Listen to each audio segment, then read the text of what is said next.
democracynow.org, The War and Peace Report. I'm Amy Goodman with Juan Gonzalez. Our guest is Robert Reich, former Labor Secretary under President Clinton, now professor at the University of California-Berkeley. His newest book, Saving Capitalism for the Many, Not the Few. Juan? Robert Reich, the title of your book, Saving Capitalism for the Many, Not the Few. I'm sure there are a lot of people out here in our audience who would say, why save capitalism? You know, it's or interesting. why not contain capitalism or control capitalism for the many, not the few, or upend capitalism? I've been out on a book tour now just a couple of days, and there are two groups of people. One who says, why are you criticizing capitalism? Saving capitalism sounds like there's something to be saved, and it's perfectly fine as it is. And then another group says, why do you want to save it? Let's get rid of it. So the title is actually doing what I had hoped, and that is riling everybody up. But the most important point is to recognize that even Denmark and Sweden and so-called social democracies are still capitalist fundamentally. That is, they're based on private property and voluntary exchange. Even China is becoming a capitalist nation. Forgetting the ism, the real issue is the system working for most people, or is it working for a very small group, becoming smaller and smaller at the top, who are gaining more and more economic power that is being transformed into political power? And the answer is, in the United States particularly, yes, unfortunately. The system is not working for most people, and the beneficiaries are really getting smaller and smaller and richer and richer and richer. That's not sustainable. I mean, you know, we talk about inequality. We talk about insecure work. We talk about the engulfing of our democracy in money. These are all connected. And the reason I believe that so many Americans are so angry, whether their anger is transferred into a Donald Trump-like scapegoating, or whether it is become kind of Bernie Sanders fundamental reform, it is still populist anger of a kind that hopefully will fuel reform. That's what we had in 1900. Well, one of the refreshing aspects of your book I found was that your main idea that the free market is a myth, that in essence what is occurring constantly is a battle in terms of the different groups in society get government to better regulate the existing system, and that there are many decisions made, not only the big ones but small ones, regulatory decisions that have a major impact on what kind of economy we have. Exactly. There is no free market. And I want to state that again. There is no free market. And the kind of battle that we've had between liberals and conservatives for the past 40 years or 50 years between do you trust the market or do you trust government is a fatuous and silly battle, because you can't have a market without government creating the rules of that market. And it's in those rules, exactly as you said, Juan, and this is what the point of the book is, it's inside those rules that you find the most important issues that ought to be debated. I mean, for example, look at Wall Street.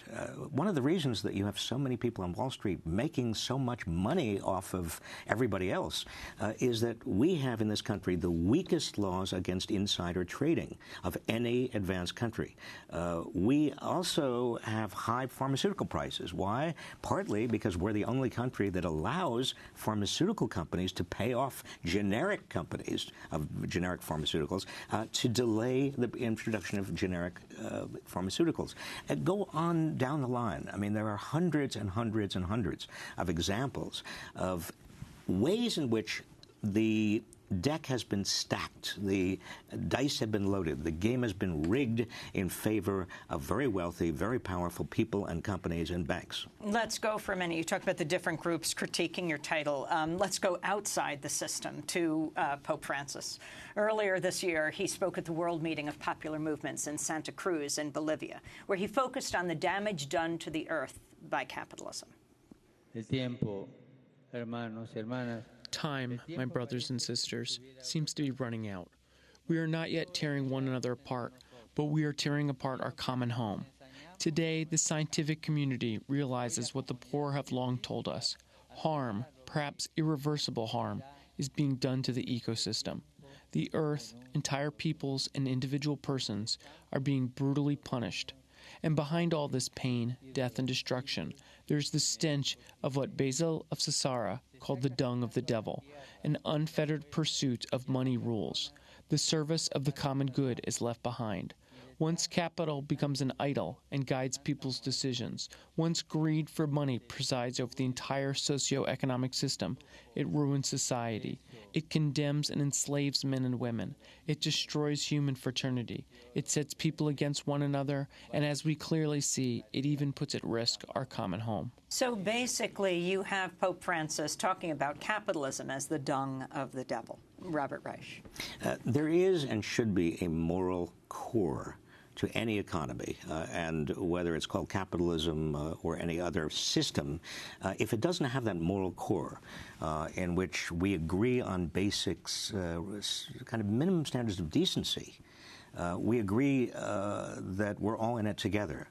We understand that trust is critical if an economic system is going to be maintained and sustained. Then you're in trouble. I think one of the problems in the United States and one of the problems with contemporary capitalism as practiced by the American model is that it celebrates greed as the central principle. But that can't possibly be the central principle, because if it's all about greed, then you end up spending more and more of your resources protecting yourself from everybody else's unvarnished greed. I mean, what's happening, if you look at the GDP, we are spending more on protection, that is, on lawyers and on accountants and auditors and on security guards and on everybody else that are protecting us from each other's greed than we are on actually producing goods and services and food and everything else we need. Well, we only have about 30 seconds, but I'm interested. Your critique dovetails very much with a lot of the stuff that Bernie Sanders has been saying on the campaign trail. Your sense of what he's bringing to the debate that's going on now in America? I think he's telling the truth, and I think people are responding with extraordinary enthusiasm, even many conservatives and Republicans I meet, to a truth teller.